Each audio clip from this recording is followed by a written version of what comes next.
Saludos y bendiciones. Una vez más por acá, este es su Instituto Socioteológico Integral Reformador Octaviano Torres, con la clase correspondiente para el día de hoy. Vamos a la clase número 9 de Escatología Bíblica, una clase que el pastor tenía muchas ansias, mucho deseo de escucharlo, y creo que el suegro de él también por ahí, me enteré por ahí.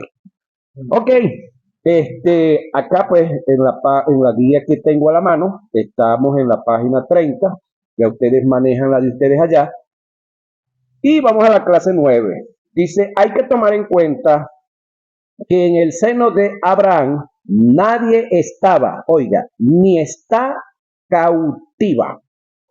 Mi pregunta es, si al morir vamos al cielo o a la presencia de Dios, ¿a quién viene a buscar? Cristo en la resurrección de los muertos. Cuando cuando se dé el programa del arrebatamiento de la iglesia, la Biblia dice que en la resurrección final, el Hades entregará a los muertos, Apocalipsis 20:13, por igual en el arrebatamiento de la iglesia, los muertos que estén en el programa de la resurrección se levantarán del Hades. Tome en cuenta esta verdad o estas verdades paralelas al cielo al cielo no hay o no ha sido habitado todavía. Oiga esto, el cielo no ha sido habitado todavía, me refiero a los seres humanos, como tampoco el lago de fuego. Nadie tiene derecho a estos lugares si no ha sido juzgado. De paso, a ambos, al cielo y al lago de fuego. De paso, le digo una gran verdad. El cielo no es un lugar donde la iglesia pasará la eternidad. Los redimidos por Cristo pasarán la eternidad o pasaremos la eternidad en la tierra nueva, no en esta, donde se posará la nueva Jerusalén. He aquí la morada de Dios y los hombres. Vi un cielo nuevo y una tierra nueva, porque el primer cielo y la primera tierra, que es esta, pasaron y el mar ya no existía más. Y yo, Juan, vi la santa ciudad, la nueva Jerusalén, descender del cielo de Dios, dispuesta, oiga, como una esposa ataviada para su marido. Y oí una gran voz del cielo que decía, he aquí el tabernáculo de Dios con los hombres, y él morará con ellos, y ellos serán su pueblo, y Dios mismo estará con ellos como su Dios. Enjugará Dios toda lágrima allá en la Nueva Jerusalén de los ojos de ellos, y ya no habrá muerte, ni habrá más llanto, ni clamor, ni dolor, porque las primeras cosas pasaron. Eso es Apocalipsis 21, 1 al 4. Y aquí estamos hablando, señoras y señores, después de que se haya dado el arrebatamiento, se haya dado la segunda venida, se haya dado el milenio, se haya dado la última gran guerra, que no es la de Armagedón, sino la de Gog y Magog. Entonces, estamos hablando luego de que esta tierra sea deshecha. Es más, estamos hablando aquí ahorita, este texto, del otro lado, después del gran juicio del trono blanco, que no es donde nosotros vamos a ir. Nosotros vamos al tribunal de Cristo. El juicio del gran trono blanco, van a ir los muertos que resucitaron al final de todo. ¿Quiénes son los muertos?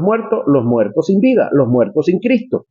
Todos los incrédulos, todos los que no quisieron en el Antiguo Testamento aceptar la ley, los salmos y los profetas, y todos los que no quisieron en el Nuevo Testamento aceptar a Cristo. Sean de la nacionalidad que sean del país que sean, y vengan de la descendencia que sean. Porque hay un mal cuento, pastor, que nos han vendido, que todos los judíos se tienen que salvar. A juro se tienen que salvar. Yo quiero que ustedes me respondan dónde está Coré, Datá y Abirán y toda su familia. Son los únicos que la tierra se dio el tupé de abrirse y tragárselos en cuerpo, alma y espíritu. Están en el infierno, lugar de tormento. Ahora, si ellos estuvieron allá o si ellos pasaron a ese lugar, ¿qué me dice a mí de todos los que se han rebelado en contra de la ley, hablando del Antiguo Testamento? Ahora, hágase otra pregunta. ¿Dónde es que estaba el rico? ¿Y ese rico era de dónde? ¿Era gentil acaso? ¿Cómo hacemos para saber si era gentil o era judío? Buena pregunta esa, ¿verdad? ¿Cómo hacemos para saber si era gentil o era judío? Ahí hay una clave. Cuando tiene la conversación el padre Abraham con el rico, y ya el rico se da por vencido, que ya para él no hay esperanza, que él no puede hacer nada, que es lo que el tipo pide. Padre Abraham, tengo 5 hermanos allá en la tierra. Resucita a Lázaro y envíaselo para que les diga que este lugar existe y ellos no vengan a este lugar. Yo no he leído, ¿verdad? ¿Qué es lo que le dice al padre Abraham? A Moisés y a los profetas tiene. Oiga esto. ¿Qué le dice eso a usted? A Moisés y a los profetas tiene. Eso a mí me dice 3 cosas. 3 cosas. Una, que Lázaro no fue a ese lugar de tormento porque oyó a Moisés y a los profetas. Porque si la respuesta para que los 5 hermanos de este individuo no vayan a ese lugar es Moisés y los profetas, o la solución, lo otro es, si Dios resucita a Lázaro y venía a la tierra, ¿qué era lo que iba a predicar? A Moisés y a los profetas. ¿Para qué lo va a resucitar si ya aquí están? Y Moisés y los profetas no eran los individuos que estaban vivos. Estamos hablando de los libros. Entonces, la ley fue dada ¿a quién para que preservara su vida? A Israel. Entonces, si la ley y los profetas, hablando de este acto antes de la muerte y resurrección de Cristo, impedía que la gente se fuera al lugar de tormento, creo que este hombre, el rico y el Lázaro, eran judíos. Que alguien me demuestre lo contrario por la Biblia, se lo agradezco. Si lo tienen como. Si no, analicen, estudien el caso. Seguimos acá.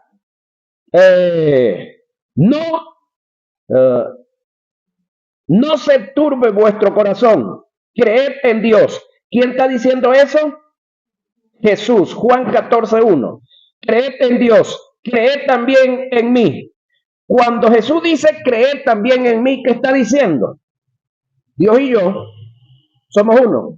Crean en Dios, pero tienen que creer en mí también. Es decir, si Jehová es Dios, en otras palabras, yo también lo soy. ¿Sí? Ahora, creed también en mí. En la casa de mi padre, en la casa de mi padre, muchas moradas hay. Y si así no fuera, yo lo hubiera dicho. Voy pues a preparar lugar para vosotros. Y si me fuere y os prepararé lugar, vendré otra vez. Y os tomaré a mí mismo. Párenle y preste atención a esta expresión. Y os tomaré a mí mismo. Vamos por paso. Jesús acá en el capítulo 14, para entender este versículo, debemos de haber leído y analizado el capítulo 13. ¿Qué es lo que Jesús le dice a los discípulos en el capítulo 13 de Juan? Que él iba a morir, que se iba a entregar, que le iban a matar, que él iba a padecer por todos ellos y que ninguno de ellos estaba autorizado para hacer algo, para salvarlo a él, para pelear por él. Entonces, acá en el 14 le dice que no se turbe vuestro corazón ni tengan miedo por lo que les ha dicho. Ahora, Jesús, cuando dice en la casa de mi padre, muchas moradas hay, está hablando de el mundo espiritual, no está hablando del cielo. ¿Cómo así? En el cielo, cuando se construyó todo lo que se construyó allá arriba, pastor, allá no es como nosotros, que por falta de dinero, es decir, comenzamos la construcción abajo, luego tiramos las bases y así sucesivamente. Ahorita tenemos todo aquí bello, pero falta ponerlo más bello. Dios cuando hace las cosas las hace completas. ¿Sí? Si no, mírese usted a ver qué le falta. ¿Qué le falta? La nariz, ¿le falta qué? Hablando de usted, de su físico, de su ser. Entonces, acá Jesús no está diciendo que se va al cielo, Jesús está diciendo que va a la cruz. Es decir, al lugar donde Cristo va a comprar salvación para usted, al lugar donde Cristo va en este viaje es a la cruz por usted y por mí, no es a otro lugar. En el lugar que Él va a preparar, o en el sitio que Él va a preparar lugar para usted y para mí, es en la cruz. Por eso les dice, en la casa o en el regazo de mi Padre, muchas moradas hay. Si así no fuera, yo lo hubiera dicho. Voy pues a preparar lugar para vosotros. ¿A dónde vas a preparar lugar, Jesús? A donde les dije en el capítulo 13 que yo iba, a la cruz. Y si me fuere, esto me llama a mí poderosamente la atención. Y si me fuere y os prepararé lugar, vendré otra vez. ¿De qué me estás hablando, Jesús? Resurrección. Ahora démosle al antónimo de eso. Y si me fuere, muchacho, y no les prepararé lugar, lo antónimo. No me esperen, no vengo. No hay resurrección. Ya va un momentito que el calor está llegando. Ok. Entonces, si Jesús se va y no logra preparar lugar para nosotros, señoras y señores, no hay resurrección. Ahora, de la manera que Él venga, es porque hubo resurrección. ¿Sí? Entonces, ese preparar es un derecho. Pero luego dice, vendré y os tomaré a. Entonces, yo no sé hasta cuándo, pastor, nosotros vamos a decirle a Jesús en nuestras oraciones, Señor, necesito más de ti. Señor, hoy vengo a tu presencia. Yo pregunto, ¿usted necesita más de sus orejas? ¿Usted necesita más de sus rodillas? ¿Usted necesita más de su barriga? ¿Por qué? No, vamos a ver. Esto pareciera una tontería. Hay unos que necesitan más barriga y otros menos barriga, pero más de no, porque sus orejas, su barriga, su rodilla, sus manos es parte de su cuerpo, ¿verdad que sí? Entonces, Cristo nos dice en su palabra que nosotros somos su cuerpo. ¿Cómo es que necesitamos más de Él? ¿Y cómo es que Él dice que cuando Él venga, se tomará a sí mismo? Es decir, tú y Cristo, si le entregaste la vida a Cristo, son uno ya. Espiritualmente hablando, sí. Psíquicamente hablando, estamos trabajando para eso. ¿Sí? Y físicamente hay una promesa ya. ¿Cuál es la promesa? Esto mortal se ha vestido de inmortalidad y esto corruptible se ha vestido de incorrupción. Pero espiritualmente, ¿cómo estamos? Completo. Según Colosenses 2:10. Entonces, nosotros cuando estamos orando, cuando estamos en cualquier lugar, nosotros no venimos a la presencia del Señor. Nosotros estamos y vivimos permanentemente en la presencia del Señor. ¿Se entiende eso? Yo sé que así como no es fácil de aceptarlo por algunos comportamientos que nosotros tenemos, pero esos comportamientos son de un alma que está siendo procesada. Pero en el espíritu, ya Él y nosotros, si es que le entregamos nuestra vida a Él, ya somos uno. Por eso es que Él dice, os tomaré a mí mismo, a su cuerpo, a la iglesia. Tomaré a mí mismo, para que donde yo estoy, hablando de su posición, hablando de su gloria, hablando de su majestad, vosotros también estéis. Juan 14, 1 y 3. Esto se tiene que leer, oiga, e interpretar bajo el sentido cultural, tal como se expresó en forma alegórica. El término casa de mi padre, o el término, sí, casa de mi padre, muchas moradas hay, tiene que ver en el aspecto alegórico, no físico como tal, con lo universal de la paternidad de Dios. Lo que Jesús quiso decir fue, en el regazo de mi Padre o en el seno de mi Padre hay lugar para ser padre de muchos. Y esto lo dijo Jesús porque en el momento Dios tenía, oiga, un solo hijo que era Él, como el unigénito, pero Dios Padre se proveyó de un hijo entregándolo en sacrificio para tener muchos hijos. En cuando entendemos la expresión, cuando Jesús dijo, voy a preparar lugar, término que tiene propiedades jurídicas, que imparte derechos legales, lo que Jesús quiso decir fue, voy a pasar o voy a pagar un precio con mi muerte para que ustedes pasen a ser hijos de mi Padre, y de esa forma ustedes tengan derechos de estar donde yo estoy. Voy pues a preparar lugar para vosotros, y si me fuere y os preparará el lugar, vendré otra vez. Y si Él vino, es porque preparó lugar. Amén. Si Él vino, es porque el lugar y el derecho está listo. Definición de Mateo 24 y Mateo 25. Estos dos capítulos del escritor y recopilador Mateo forman parte forman parte del discurso que diera Jesús en el monte de los Olivos.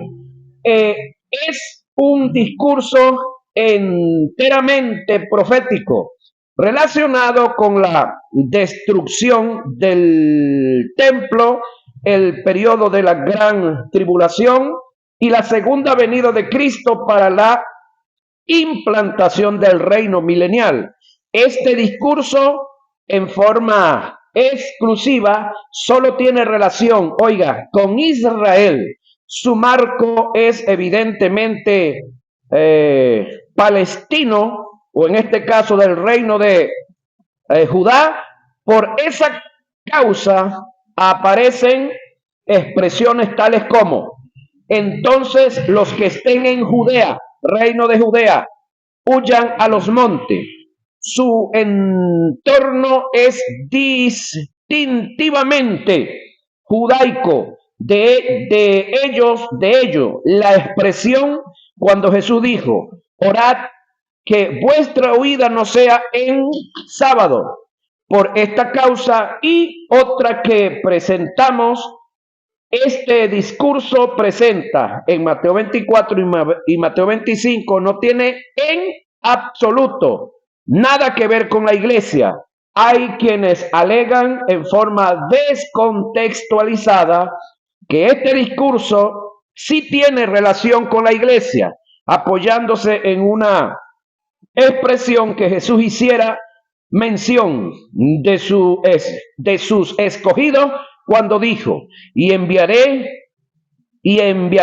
a sus ángeles con gran voz de trompeta y juntarán a sus escogidos. Mateo 24, 31. Más adelante, en el desarrollo del estudio, presentaré la verdadera interpretación de quien hace referencia a Jesús cuando menciona a sus escogidos. Además de estas verdades que presenté en la introducción para hacer un estudio concienzudo de este capítulo, hay que tomar en cuenta factores que son determinantes. El contenido registrado en Mateo 24 y Mateo 25 tuvo su exposición en dos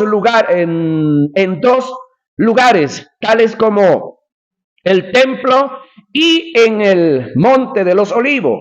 El cronista fue Mateo, el emisor fue Jesús, los receptores fueron los discípulos.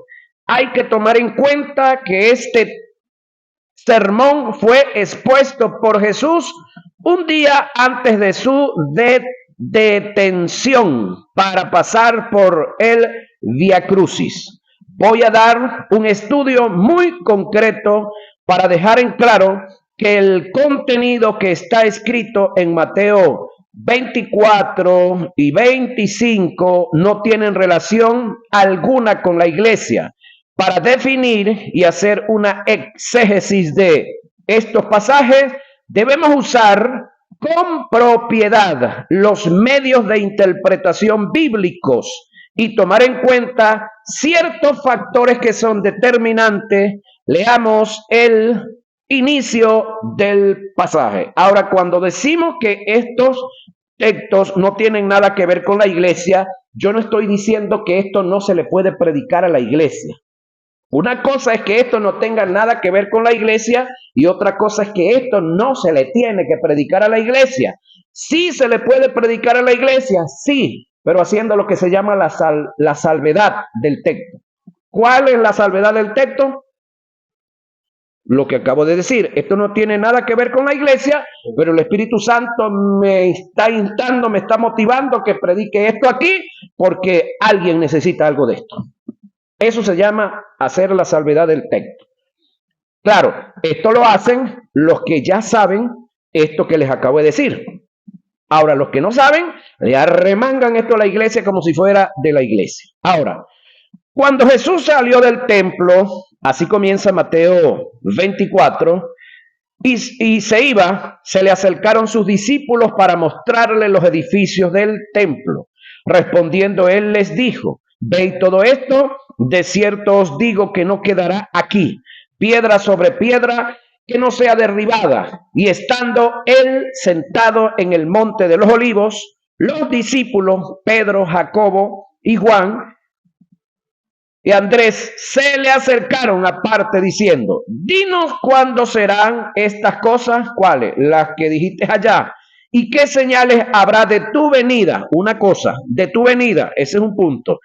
Y del fin del siglo, otro detalle. Respondiendo Jesús les dijo: lo primero que hay que tomar en cuenta es que las preguntas que le hicieron los discípulos a Jesús cuando le expresaron cuándo serán estas cosas, es decir, que el templo sea derribado, y qué señal habrá de tu venida, otro evento, y del fin del siglo, otro evento, fueron a causa de un conocimiento previo que los discípulos tenían del reino que se daría en el milenio, debido a las profecías que dieron los profetas y que estaban registradas, oiga, en el Antiguo Testamento. ¿Qué profetas habían dejado profecía? Zacarías 12, 10, 14, 5, Joel 2, 11 y 31, Sofonías 1, 4, Malaquías 4, 1 y Isaías 11:6. Por favor, leen los textos, los buscan en su casa, los escudriñan. Esto tiene que ver con el milenio.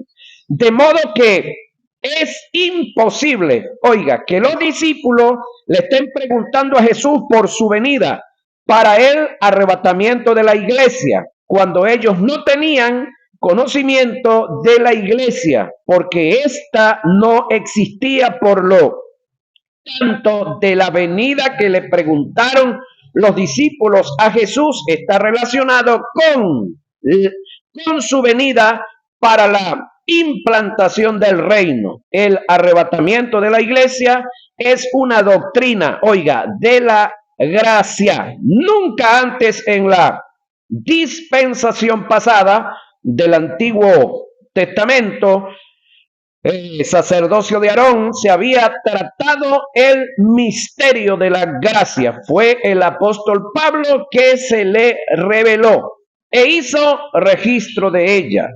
El pueblo hebreo solo esperaba el Mesías prometido, al Redentor de Israel. La iglesia estaba en un valle profético. Este era el misterio revelado del que habló y dijo y dejó escrito el apóstol Pablo en alguna de sus cartas.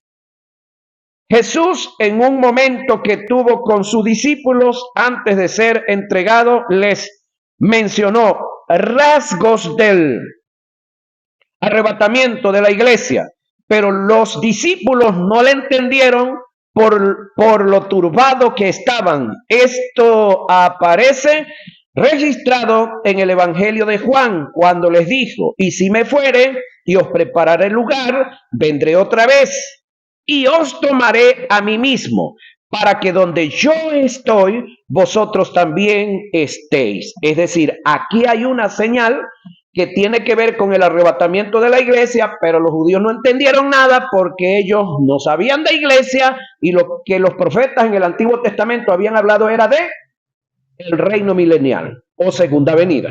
Ahora, el otro caso registrado, mencionado por Jesús en relación al arrebatamiento, está en el relato de la resurrección de Lázaro. Jesús dijo: yo soy la resurrección y la vida.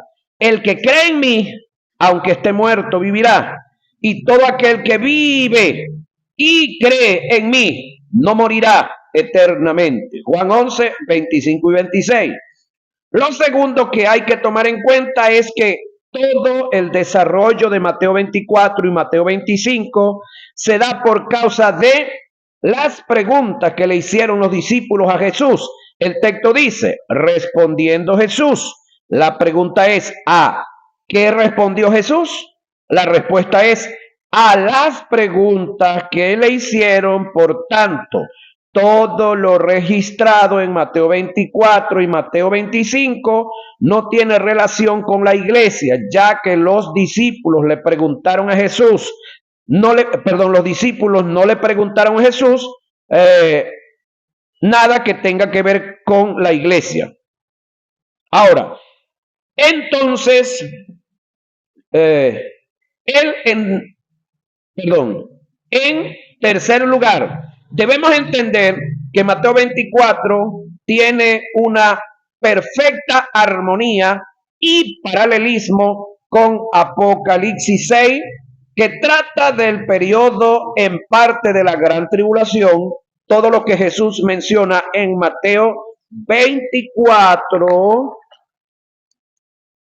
Por igual se dijo en Apocalipsis 6, así que haga el estudio paralelo, con la diferencia que en el Evangelio se dijo en forma literal y en Apocalipsis en forma alegórica o simbólica. Lo registrado en Mateo 24, del versículo 3 al 14, es lo que está registrado en Apocalipsis capítulo 6, del verso 1 al 11. Analicemos el paralelismo. ¿Quién abre los cielos? Es el Cordero. Por tanto, ninguna de las figuras nombradas en la alegoría representan a Jesús.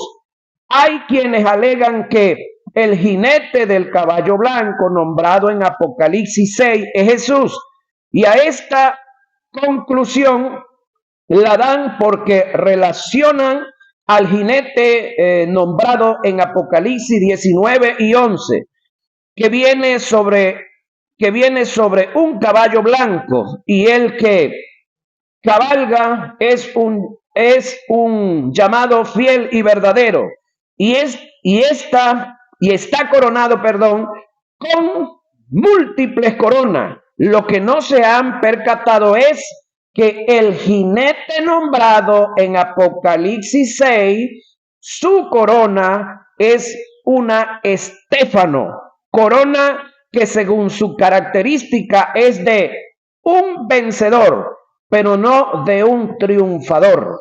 Mientras que la corona del jinete de Apocalipsis 19 es una diadema que indica una corona real, que es la corona de un triunfador, que supera la categoría de un vencedor. Los jinetes nombrados en Apocalipsis 6 tienen un sentido o un significado que no se relaciona con la personalidad de Jesús. Oiga, el jinete sobre el caballo blanco representa al anticristo o falso Mesías, y algunos están diciendo que es Cristo.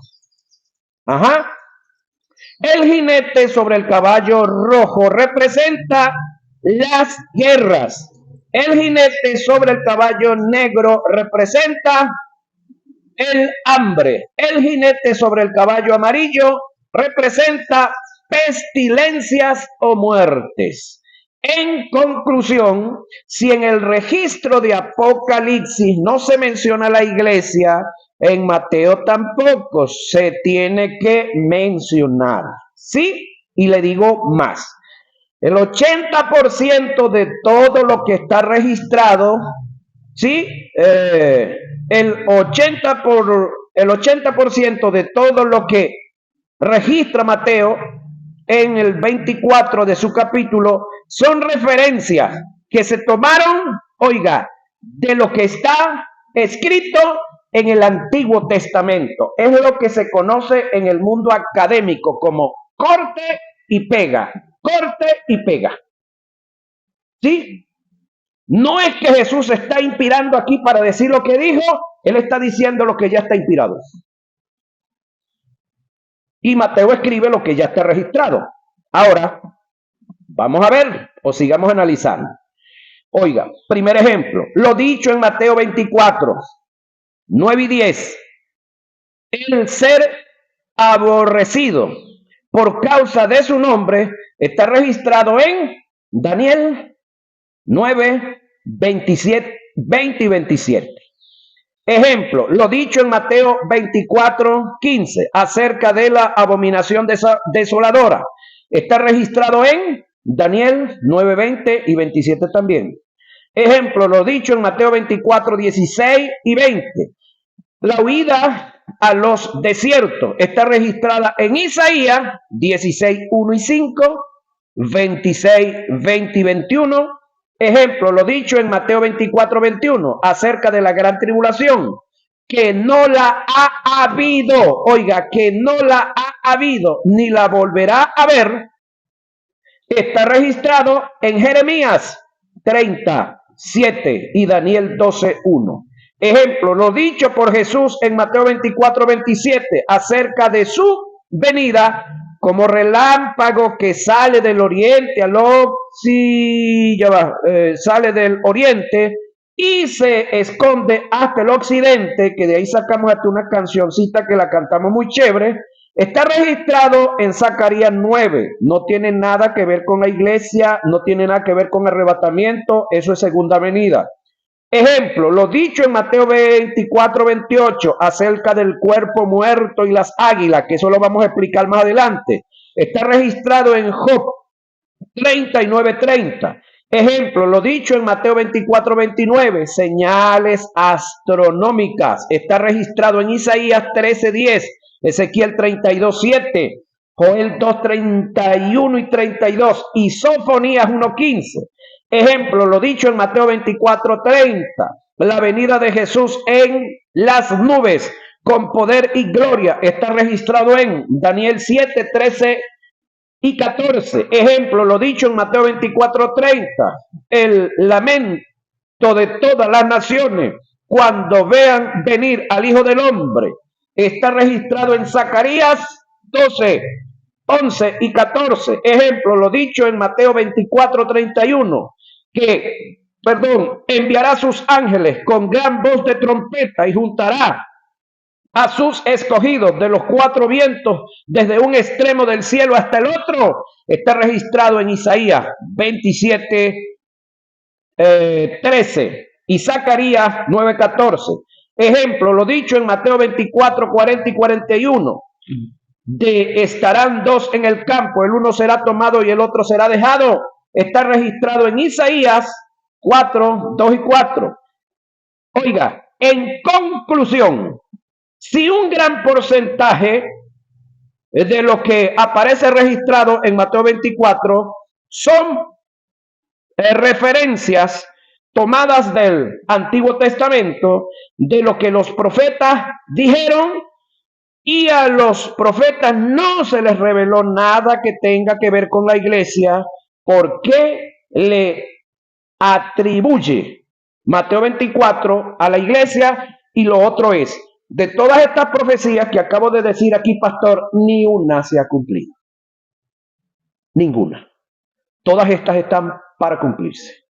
¿Sí? Ahora, además de esto, en Mateo 24 hay términos que ya los hombres analizados, que ya los hemos analizado, que no se relacionan con la iglesia, tales como ladrón en la noche, escogidos, los días de Noé, llorar y el crujir de dientes, ya eso lo vimos.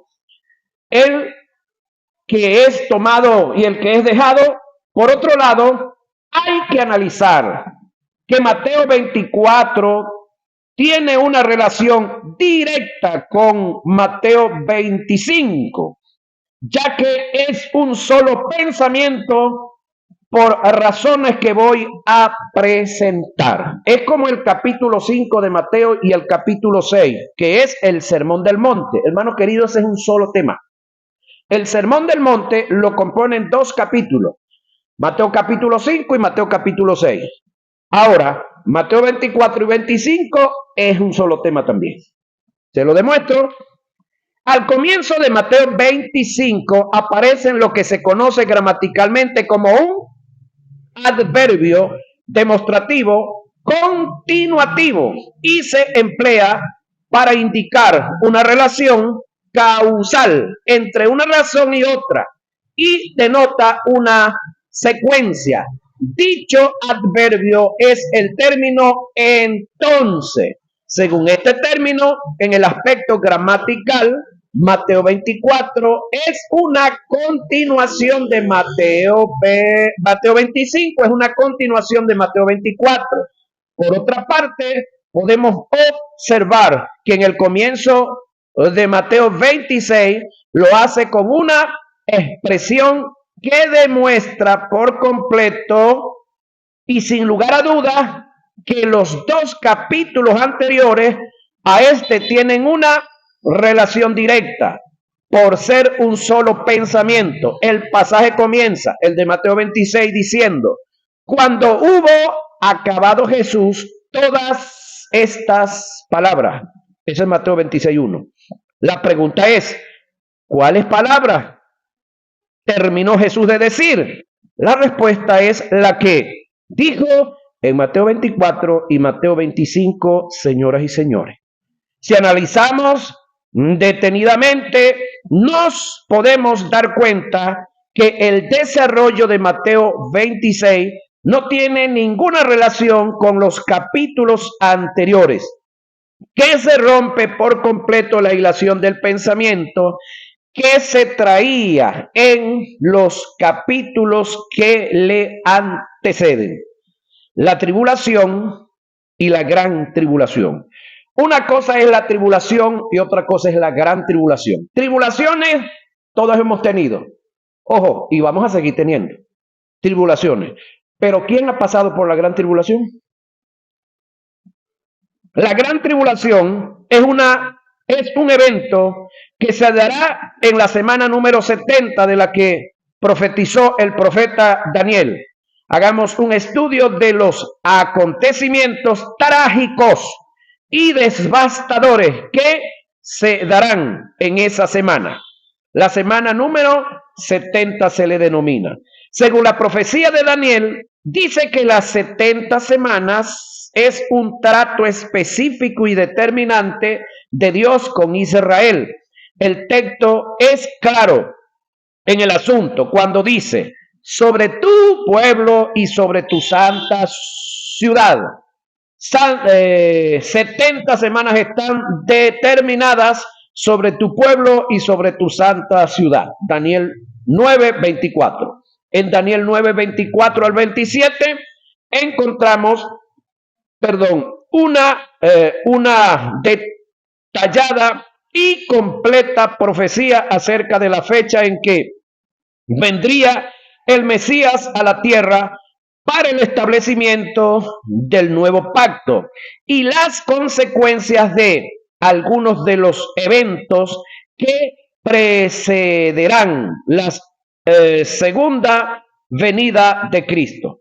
Pero antes de analizar esta profecía, conocida como las 70 semanas de Daniel, leamos lo que escribió el profeta. Oiga esto.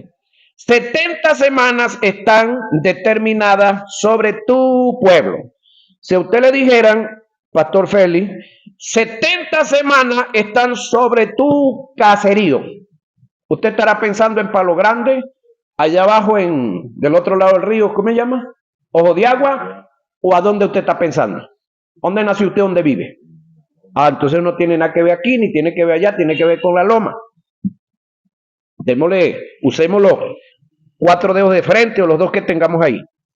Sobre tu pueblo y sobre tu santa ciudad, para terminar la prevaricación y poner fin al pecado y expiar la iniquidad, para tratar la justicia perdurable y sellar la visión y la profecía y ungir, oiga, al santo de los santos. Sabe pues, entiende que desde la salida de la orden para restaurar y edificar a Jerusalén hasta el Mesías príncipe hará 7 semanas y 72 semanas se volverá a edificar la plaza y el muro en tiempos angustiosos. Y después de las 72 semanas se quitará la vida al Mesías. Oiga esto, se quitará la vida al Mesías. Estamos hablando de la muerte de Jesús hace 2025 años atrás. Mas no por sí, y el pueblo de un príncipe que ha de venir destruirá la ciudad y el santuario, y su fin será con inundación, y hasta el fin de la guerra durará la devastación. ¿Qué fue lo que sucedió en el año 70 después de Cristo? La destrucción por total de la santa ciudad, incluyendo el templo. ¿Han vuelto a construir el templo? No. ¿Por qué razón? Aquí. Ahora la pregunta es, ¿en qué territorio geográfico se escribe esta profecía? ¿Qué posición de gobierno tenía este profeta en el terreno geográfico donde vivía? Babilonia. Era el segundo al mando en Babilonia. Ahora, escúcheme. Un libro que está escribiendo, pudiéramos decir en Venezuela, Delcy Rodríguez, acerca de eventos que van a suceder más adelante.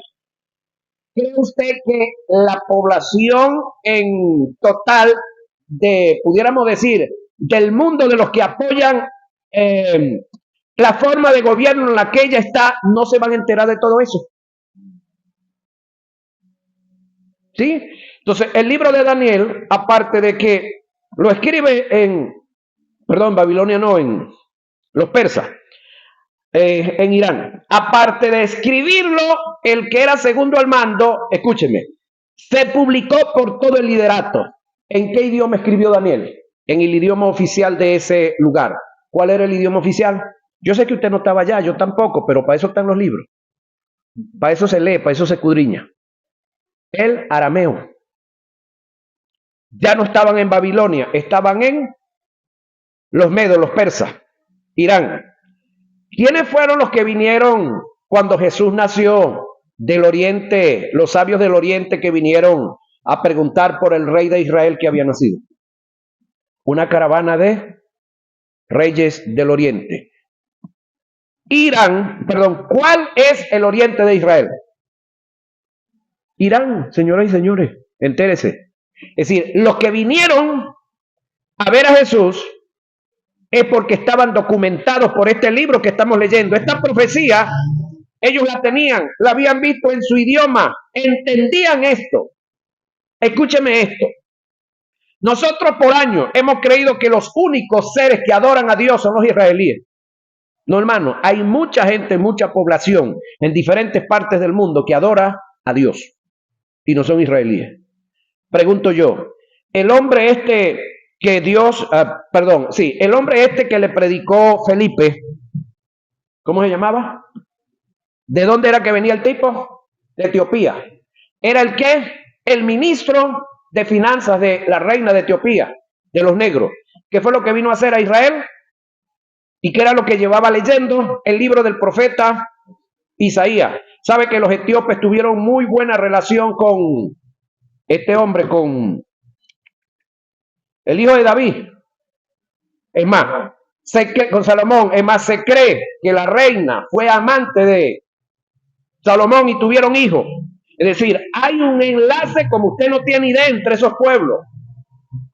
Ahora, cuando Daniel estuvo y parte de los israelíes allá, ¿cuál fue la orden que se dio cuando Daniel fue sacado del foso de los leones? ¿Cuál fue la orden? Que todas las naciones que estaban bajo el reino de Nabucodonosor, ahí sí estaban todavía no, el Persia no, estaban en Irán, en Babilonia, que todos los pueblos y las naciones obedecieran y le sirvieran al Dios de Daniel. ¿Y usted cree que Daniel iba a pelear ese boche? Evangelizaron a toda esa gente, a que después con los años muchos se descarriaron. Eso es otro detalle. Así como los israelíes cuando se cohesionaron y estuvieron sobre el territorio y muchos de ellos le sirvieron a Dios con ahínco, con cariño, con amor y también se descarriaron después, también pasó en estos otros pueblos. Pero cuando esta gente viene buscando al rey de Israel, al Mesías, es porque tenían un indicio. ¿Dónde? El libro del profeta Daniel. Ahora, ¿cree usted que en Irán no hay iglesias evangélicas ahorita? Hermano, desde ahorita no, desde hace muchos años. Recuérdense un poquitico, Hechos capítulo 2. ¿Cuáles son los 3 primeros pueblos que se mencionan sobre quien el Espíritu Santo vino? ¿Cuáles son las 3 primeras lenguas que se hablan? Hechos capítulo 2. Parto, medo y elamita. ¿De dónde son? Iraníes, señoras y señores. ¿Sabía usted que en Irán hay algunas iglesias evangélicas que funcionan dentro de un carro?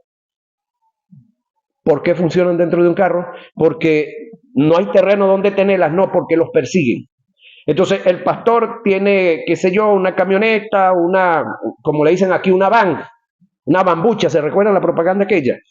Entonces va pasando, va recogiendo la gente como si fueran turistas, ellos se van montando, hacen el culto en la camioneta y después los va dejando porque no hay sitios de reunirse, porque los persiguen.